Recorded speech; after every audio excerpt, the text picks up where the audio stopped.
Kalau kita lihat pengusutan terhadap kematian daripada karyawan Detku ya, yang tempo hari tanggal 8, sekarang sudah tanggal 20, berarti sudah memakan waktu 12 hari.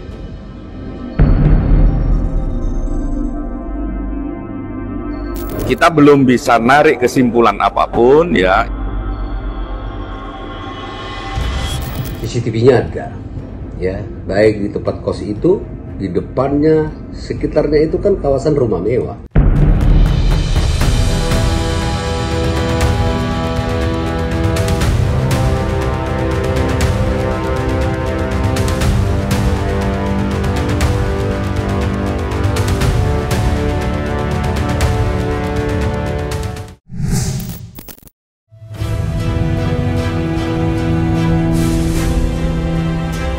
Sudah 2 minggu kepolisian belum dapat mengungkap kasus tewasnya diplomat muda Kementerian Luar Negeri, Arya Darupangayunan alias ADP, yang ditemukan sudah tak bernyawa dengan kepala terbungkus lakban di kamar kosnya.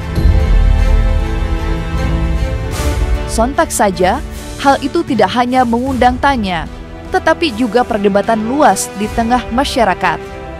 Ada yang berspekulasi jika ADP tewas lantaran tetapi ada juga berpendapat lain yang menduga jika ADP tewas karena mengakhiri hidupnya sendiri. Entah siapa yang benar, mengingat kematian ADP masih menjadi misteri. Belakangan tidak hanya aparat berwajib yang menjadi sorotan, tetapi juga pihak Kementerian Luar Negeri yang belum buka suara terkait tewasnya ADP. Lantas, apa kata Wakil Menteri Luar Negeri Aris Hafaz Ugroseno saat disinggung mengenai tewasnya ADP yang syarat dengan kejanggalan? Dan bagaimana tanggapan praktisi hukum melihat kasus tewasnya diplomat muda Kementerian Luar Negeri yang masih menjadi teka-teki hingga saat ini? Nanti Pak Yuda aja yang nangani itu, kita sepakat Pak Yuda, Direktur PNI. Tapi banyak masyarakat yang juga bertanya nih Pak, dari sisi Menteri, Wakil Menterinya belum ada yang buka suara terkait update kasus ini, mungkin bisa di... Ya kan ada Pak Yuda nanti. Menyoroti peristiwa kematian tragis seorang diplomat muda berinisial ADP yang telah mengemparkan publik. Ya, pertama-tama saya juga sangat sedih ya. Dan menyedihkan kehilangan seorang diplomat muda yang merupakan duka bagi bangsa ini. Lebih dari itu, peristiwa ini menyoroti pentingnya keamanan ya, dan perlindungan bagi seluruh warga negara, termasuk mereka juga yang mewakili Indonesia di luar negeri. Kita semua berharap agar kasus ini cepat tuntas dan keadilan itu harus ditegakkan. Saya perlu sampaikan ya bahwa ini adalah sebagai simbol kegagalan sistem kita. Kenapa saya bilang kegagalan sistem? Yang saya maksud adalah kurangnya jaminan keamanan dan perlindungan bagi warga negara, khususnya dalam kasus ini adalah seorang diplomat muda yang harusnya mendapatkan perlindungan ekstra. Kejadian ini harus menjadi momentum yang mengevaluasi sistem keamanan dan perlindungan yang ada. Memang beberapa saksi telah diperiksa ya oleh pihak kepolisian, karena memang itu adalah kewenangan dari pihak kepolisian untuk melakukan penyidikan terhadap kasus ini. Harapan kita semoga proses penyelidikan ini membuahkan suatu terang dalam perkara ini. Dan kami juga berharap, masyarakat ini sangat berharap agar dalam penyelidikan ini harus adanya transparansi ya, dan juga profesional dari pihak kepolisian.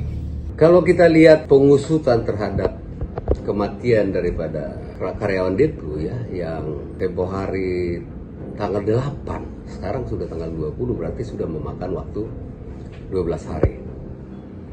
Satu sisi waktu itu Kapolda Metro Jaya mengatakan dalam waktu 1 minggu akan didapat kesimpulan latar belakang kenapa korban itu meninggal dunia.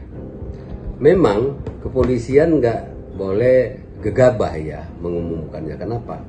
Karena itu menyangkut dengan nyawa ya. Jangan sampai nanti kepolisian memberikan informasi ternyata tidak akurat. Kita memahami itu. Hanya saja memang takutnya ini menjadi isu liar. Harus cepat juga investigasi itu dan diumumkan segera apa latar belakangnya. Kalau kita ngelihat lokasi TKP-nya, saya kira nggak sulit untuk mencari petunjuknya. Toh di sana setiap sudut ada CCTV, penjaganya ada, itu kan bukan rumah kosong. Dan mayat itu tidak lama langsung ditemukan. Iya kan? Memang dalam hal ini harus diperkuat dengan ahli kriminolog. Karena mereka yang membidangin itu. Supaya ada kepastian. Dan kepolisian punya mekanisme atau keahlian kan untuk melakukan tracing. Baik terhadap HP-nya, laptopnya, selama ini dia komunikasi dengan siapa. Gak usah kita ragukan lagi kepolisian Indonesia itu. Udah jago-jago soal gituan saya kira. Hanya saja mungkin terlalu berhati-hati. Daripada nanti membuat kesimpulan tiba-tiba berubah lagi. Ya harus bersabar. Tetapi harus benar-benar disungguhin gitu loh. Kalau dibilang lalai enggak lah saya kira. Karena setiap kejahatan nyawa wajib hukumnya segera dituntaskan latar belakangnya. Coba kalau kita lihat ketika ada pembunuhan yang sangat minim petunjuk atau alat bukti, kepolisian kita itu cepat kok mengungkapnya ini.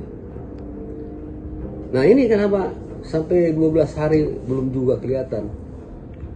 Kita nggak ngerti. Bisa ditanyakan langsung kepada polisi yang menyelidikin itu. Kenapa? Karena terlalu lama ini terungkapnya. Alasannya apa? Kesulitannya di mana? Perlu dipertanyakan saya kira. Kalau kita mau cepat ungkap memang harus melibatkan banyak pihak. Ya termasuk mungkin katakanlah lewat daerah situ sering ada pemulung, kan bisa juga dicari infonya lewat siapa seperti itu. Pengetahuan saya sih polisi itu cepat ya mengungkap perkara-perkara seperti ini. Gak pernah dia lama, itu hebatnya kepolisian kita. Tetapi dalam hal ini kenapa sampai 12 hari? Ini sangat menarik loh ya. Kita belum bisa narik kesimpulan apapun ya, informasi yang masuk ke kami macam-macam.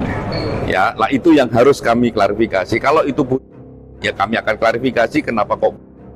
Kalau itu tidak atau ada yang melakukan sebuah kejahatan, ya kita akan konstruksi peristiwanya apakah memungkinkan itu sebuah kejahatan. Jadi kami belum bisa menyimpulkan, tapi konstruksi dari peristiwanya kami dapatkan secara umum soal HP, soal komunikasi, soal CCTV, soal keberadaan orang yang di kos-kosan itu dan sebagainya kami sudah dapat di informasi awal.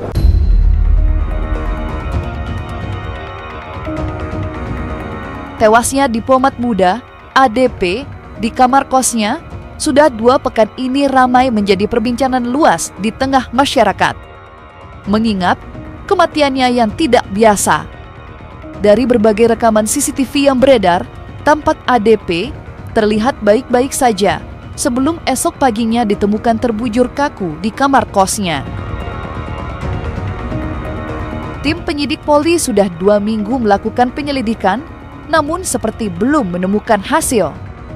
Suara lantang bermunculan, ada yang menduga ADP tewasnya karena tetapi ada juga yang menduga diplomat muda itu meregang nyawa lantaran permainan fantasi dewasa untuk mendapatkan kepuasaan diri.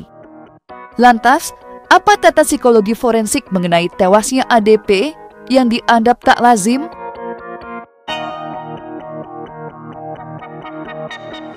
Jadi tujuan pelaku yang melakukan autoerotic asphyxiation adalah untuk mendapatkan sensasi orgasme yang lebih hebat. Memang ini adalah aktivitas yang betul-betul memang tidak biasa sih. Dan banyak faktor yang menyebabkan kenapa seseorang melakukan hal ini. Ya, di antaranya ada faktor psikologis, faktor neurologis, atau faktor pengalaman juga. itu harus ada pembuktian-pembuktiannya. Depresi itu adalah suatu gangguan, ya kan? Nah, gangguan itu kan ada gejala-gejalanya. Nah, apabila gejala-gejala itu dilaporkan oleh beberapa orang, ya mungkin saja yang satu melaporkan tidak ada, mungkin saja orang lain melaporkan ada. Nah, sekali lagi dengan adanya pemeriksaan tokoh-tokoh yang signifikan di dalam hidup korban semasa hidupnya, itu akan bisa menjelaskan benar ada depresi atau tidak.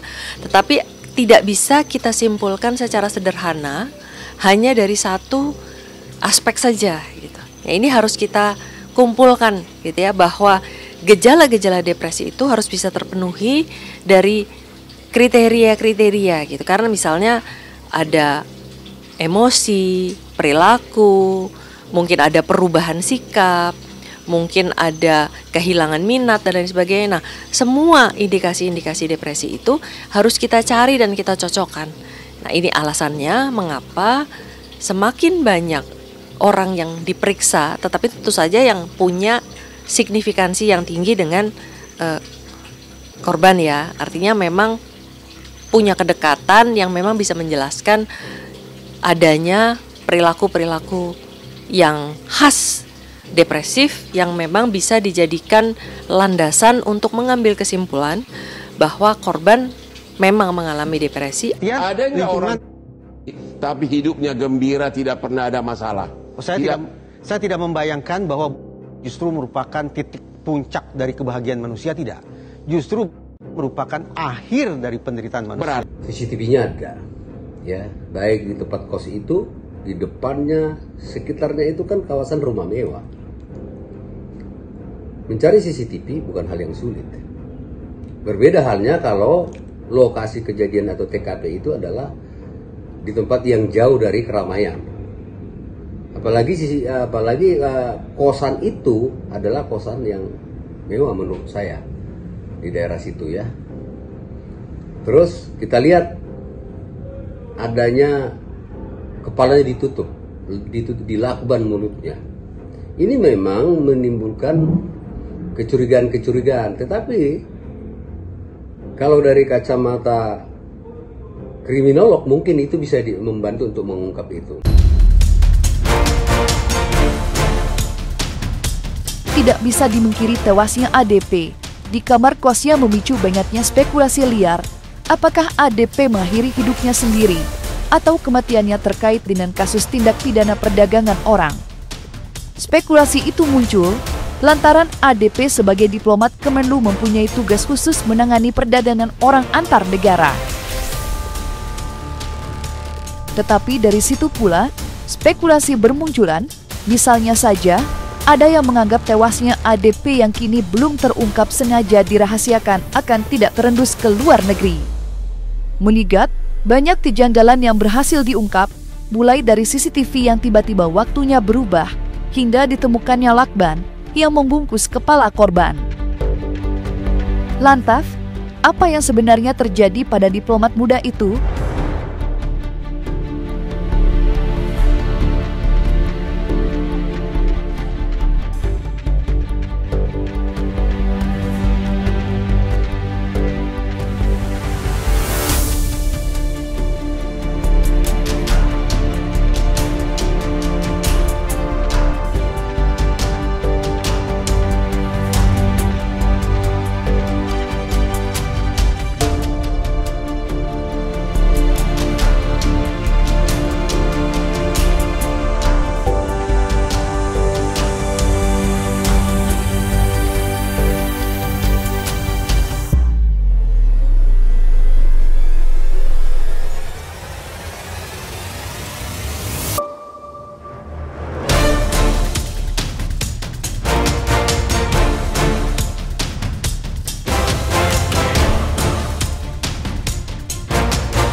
Dia timestamp sempat mati sekitar 20 detikan ya, jam berapa 00.29 atau 19 sampai jam sekian-sekian 35 ya, itu sempat mati.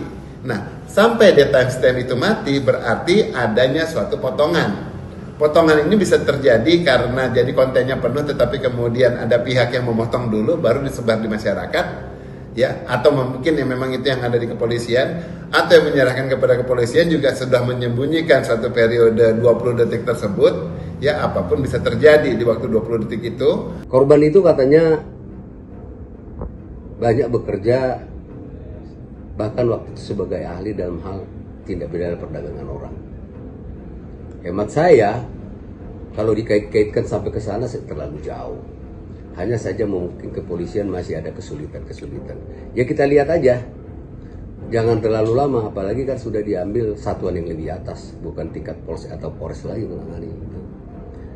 Saya kira, hemat saya segera diumumkan. Kalau memang itu bunuh diri karena apa, latar belakangnya segera diumumkan, jangan terlalu lama. Itu saya kira.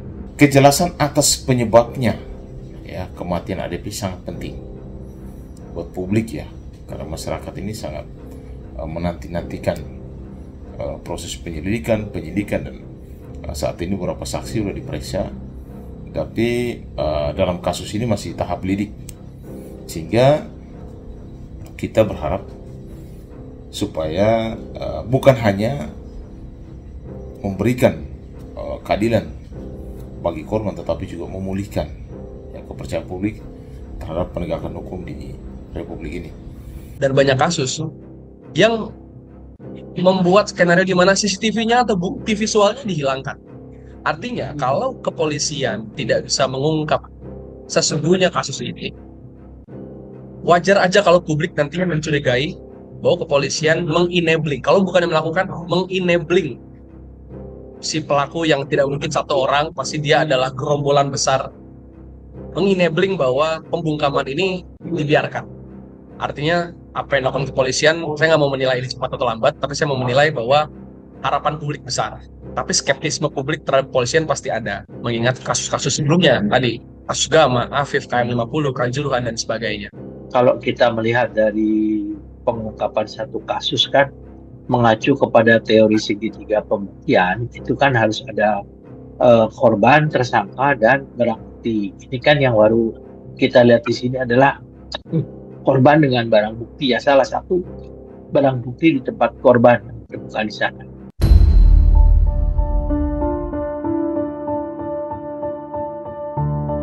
Kasus tewasnya diplomat muda ADP yang masih menjadi misteri mengenai penyebab kematian, pihak keluarga tampak tidak bersuara.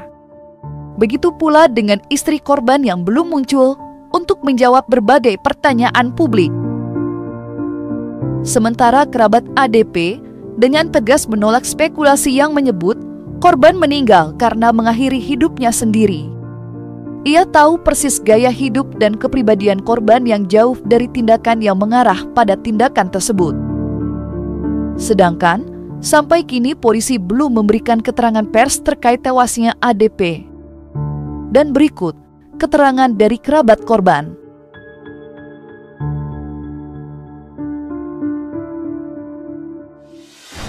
Saya nggak percaya. Nggak percaya? Iya. Kenapa Mas nggak percaya? Nggak percayanya, orangnya baik sih. Oke.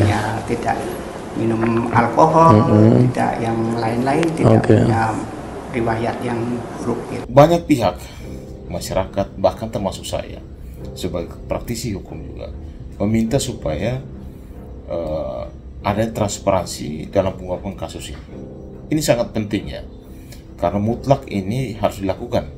Transparansi, karena ini masalah kepercayaan publik terhadap aparat penegak hukum sangatlah penting, ya, terutama dalam kasus yang menyangkut nyawa seseorang. Proses penyelidikan terbuka akan menunjukkan komitmen, ya, komitmen pemerintah dalam mengungkap kebenaran dan memberikan keadilan. Walaupun hari ini masih diinvestigasi kenapa almarhum itu meninggal, motivasi dibunuhnya itu apa, tapi publik sudah bisa menebak-nebak bahwa ini terkait dengan advokasi almarhum soal perdagangan orang. Yang perlu kita lihat adalah kenapa kemudian dibunuhnya sampai harus mulut dilakban, lidahnya dipotong dan sebagainya. Ada satu buku atau satu teori dari Pierre Bourdieu namanya, disebut kekerasan simbolik. Seringkali elit atau kekuasaan itu sengaja melakukan kekerasan secara simbolik. Dalam hal ini, almarhum sebagai orang yang aktif advokasi dan bicara soal perdagangan orang, ya kita perlu melihat ini sebagai kode, sebagai simbol. Kalau lo masih berisik, kalau lo masih bersuara, bernyanyi, dan kalau publik hari ini pengen ikut-ikutan, nasib lo akan sama. Karena dibunuhnya almarhum bisa dengan cara-cara yang lebih natural kalau pengen ini nggak dijejak. Ditabrak mobil kek, atau mungkin dibilang sakit kek, dan sebagainya. Tapi dibunuh dengan lakban di mulut dan lidah, dipatahkan, itu simbol untuk membuat ketakutan kepada publik.